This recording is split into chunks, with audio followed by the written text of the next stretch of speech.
வணக்கம் நண்பர்களே, இது ஜோதிட நேரம். ஒரு சுவாரஸ்யமான விஷயத்தை உங்களோடு பகிர்ந்து கொள்வதில் மகிழ்ச்சி அடைகிறேன். என்னுடைய தோழி ஒருவரின் தங்கைக்கு ஆண் குழந்தை பிறந்திருக்கிறது. குழந்தைய பார்க்க வந்த சொந்தக்கார தாத்தா ஒருத்தர் போகிற போக்கில் சொல்லிட்டு போயிட்டார், குழந்தை தில்லு முள்ளு திருவாதிரையாக இருக்கும். குழந்தை பிறந்த நட்சத்திரம் திருவாதிரை. அதனால் அந்த பெரியவர் சொல்லிட்டு போயிட்டார், நல்ல தில்லு முள்ளு திருவாதிரையாக இருக்க போகுது அப்படின்னு சொல்லிட்டு போயிட்டார். அவங்க உடனே எனக்கு ஃபோன் பண்ணாங்க, என்னப்பா இந்த மாதிரி குழந்தை திருவாதிரையில் பிறந்திருக்கே, நேரம் சரி இருக்காதா, தில்லுமுள்ளு திருவாதிரைன்னு ஒரு தாத்தா சொல்லிட்டு போகிறாரு அப்படின்னு ரொம்ப வருத்தப்பட்டாங்க. கொஞ்சம் சிரிப்பாக தான் இருந்தது. இதை நம்ம பாசிட்டிவாக பார்க்கணும். திருவாதிரை அருமையான நட்சத்திரம், மிதுன ராசிக்கு உரிய நட்சத்திரம். 27 நட்சத்திரங்களிலேயே மேன்மை பொருந்திய திரு என்று சிறப்போடு அழைக்கக்கூடிய நட்சத்திரம் 2 தான், திருவோணமும் திருவாதிரையும். இந்த திருவாதிரை நடராஜருக்குரிய நட்சத்திரம், அருமையான நட்சத்திரம்.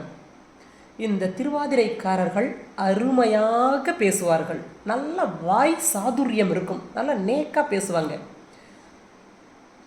ஒரு விஷயத்தை இவங்க ஏற்றுக்கிற மாதிரியும் இருக்கும், ஏற்றுக்காத மாதிரியும் இருக்கும்.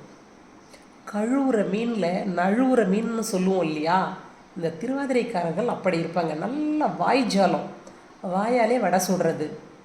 பிறரை சீட் பண்ணுறதுக்காக அவங்க அப்படி பேசுகிறாங்கன்னு சொல்ல முடியாது. பிறர் மனம் புண்படாமல் நேக்காக பேசுகிறது ஒரு கலை இல்லையா. ஒரு சொல் வெல்லும், ஒரு சொல் கொல்லும் என்று சொல்வார்கள். இந்த திருவாதிரைக்காரர்கள் அழகாக பேசுவார்கள், பிறரை சங்கடப்படுத்தாமல், அதே சமயம் தன்னோட கருத்திலிருந்து பெறலாமல், பிரச்சனையில் மாட்டாமல், ஒரு வாய்ஜாலத்தோடு தப்பிக்கக்கூடிய ட்ரிக்கு தெரிஞ்சவங்க திருவாதிரை நட்சத்திரக்காரர்கள். இது ஒரு நல்ல சிறப்பு தானே. சிடு சிடு சிடுன்னு பேசிக்கிட்டே இருக்கிறத விட 420 நம்ம அவங்கள நினைக்கக்கூடாது, சீட் பண்ணுறாங்க அப்படின்னு கிடையாது. நல்லா பேசுவாங்க, சுவாரஸ்யமாக பேசுவாங்க. இந்த திருவாதிரை நட்சத்திரக்காரர்களை சுற்றி ஒரு கூட்டம் இருந்து கொண்டே இருக்கும். ஏன்னா நல்ல நகைச்சுவை உணர்வோடு பேசுவார்கள்.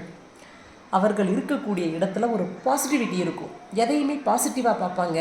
எது வந்தாலும் பார்த்துக்கலான்ற ஒரு மனோதிடம் அவர்களுக்கு இயல்பாகவே இருக்கும். எந்த ஒரு சிக்கலான சூழ்நிலையை கூட அவர்கள் பேசி சமாளித்து விடுவார்கள். நல்ல பக்திமானாக இருப்பார்கள். இவர்கள் தலைமையில் கோயில் கட்டுவது, கும்பாபிஷேகம் செய்வது போன்ற திருப்பணிகள், ஆலய திருப்பணிகளை எல்லாம் செய்வார்கள்.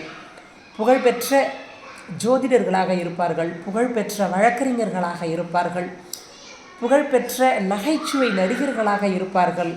அருமையான வாக்குப்பளிதம் கொண்டவர்களாக திருவாதிரை நட்சத்திரக்காரர்கள் இருப்பார்கள். அச்சம் கொள்ள தேவையில்லை. இந்த வீடியோ உங்களுக்கு பிடிச்சிருந்துச்சுன்னா மறக்காமல் லைக் பண்ணுங்கள், கமெண்ட் பண்ணுங்கள், ஷேர் பண்ணுங்கள். மீண்டும் ஒரு பதிவிலே உங்களை சந்திக்கிறேன். நன்றி, வணக்கம்.